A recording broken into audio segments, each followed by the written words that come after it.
বিপ্লবে আমাদের স্টুডেন্ট এবং ইন্টার্ন ডাক্তার নিয়ে আমাকে তো কথা বলতে বলা হয়েছে। জুলাই বিপ্লবের যদি কথা বলি, আমাদের বিপ্লবের মূল অংশটাই আমাদের ডিএমসির স্টুডেন্ট থেকে, ডাক্তারদের থেকে ডিএমসি স্টুডেন্টের ভূমিকা অনেক বেশি এখানে।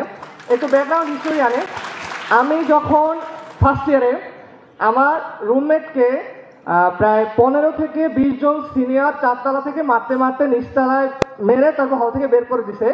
ওর দোষ ছিল যে ও এক পলিটিক্যাল ভাইয়ের একটা পোস্টে হাহা দিছিল, এই কারণে। এবং আমরা ফার্স্ট ইয়ারে থাকতে যে এনভায়রনমেন্ট পাইছি একেবারে 81, তোমাদের এনভায়রনমেন্ট 180 ডিগ্রি উল্টা। আমরা একটা পোস্ট, একটা বিনাইন পোস্ট, ফর এক্সাম্পল কার উপর অত্যাচার হয়েছে আমি দিলাম, এখানে অত্যাচার হয়েছে, কোনো দলীয় কিছু মেনশন করি নাই। এইটার জন্য ডাকা হবে, এইটার জন্য জেরা হবে, অমুক দল করো কিনা তমুক দল করো কিনা।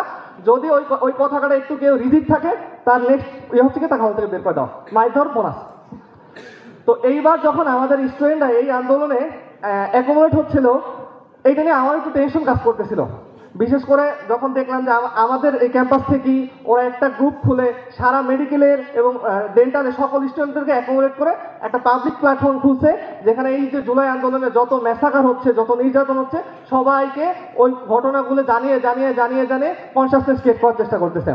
তো স্বাভাবিকভাবে যেখানে আমরা একটা পোস্ট দিতে পারি না, পোস্ট দেওয়ার আগে এইটা নিয়ে আমাদের অনুমতি নিতে হয়, পোস্ট দেওয়ার আগে আমাদের ইন্ডোর কথা বলে ভাবতে হয় যে এইটা দিব কি দিব না, সেখানে ওরা এই যে স্টেপ নিছে, এইটা ছিল ডিএমসিতে স্বৈরাচার পলিটিক্যাল হেজমনি ভাঙার ফার্স্ট স্টেপ, এবং এইটা ডিএমসি স্টুডেন্টরা করছে। বাট একটা মজার বিষয় বলি, যারা পলিটিক্যালি অ্যাফিলিয়েটেড ছিল তাদের সিনিয়ররা যখন কোনো একটা পলিটিক্যাল ভাই ফর এক্সাম্পল পোস্ট দিল যে সে খাগড়াছড়িতে ট্যুরে আছে, উপরে নীল আকাশ, নিচে সেই পরিস্থিতি খুব ভালো লাগতেছে, এর কমেন্ট বক্সে গিয়া সহমত ভাই আগুন হয়েছে ভাই, সেরা হয়েছে ভাই, অস্থির হয়েছে ভাই, এই যে বিশাল একটা শ্রেণী অয়েলিং করা, এইটা আমি ডিএমসি স্টুডেন্টের থেকে দেখতেছি যে ডিএমসি স্টুডেন্টরা অস্থির ভাই অস্থির, আগুন, এই তেল মারতেছে জাস্ট একটা রুম একটু ব্যাটসম্যানের উপরে তার পলিটিক্যাল ইনফ্লুয়েন্স কাটানোর জন্য। বাট আলহামদুলিল্লাহ এইবার আন্দোলনে আমাদের স্টুডেন্টরা এই ট্রেন ভেঙে ফেলছে। সেকেন্ডলি, এই যে কিছু পাবলিক পোস্ট দেওয়া, তারপর হচ্ছে গ্রুপ মেনটেন করা, এইটার কিছু জিনিস যখন একটু পাবলিক প্ল্যাটফর্মে আসছে, আমাদের কয়েকটা স্টুডেন্টকে মেরে বের করে দেওয়া হয়েছে।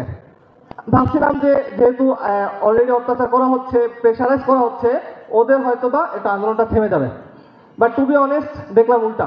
ওরা এতদিন অনলাইনে ছিল, এখন অফলাইন আন্দোলন শুরু করছে, রাজু ভাস্কর্যে চলে গেছে এবং পরবর্তীতে শহীদ মিনারে দাঁড়াইছে।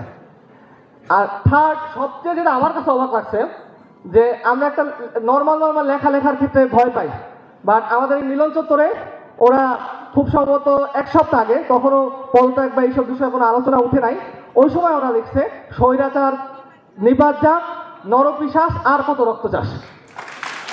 এইটা ছিল আমাদের ডিএমসি থেকে সারা বাংলাদেশের জন্য ফার্স্ট একটা মেসেজ, যে আমরা আমাদের ক্যাম্পাসে পলিটিক্যাল হেজমনি ভেঙে ফেলছি।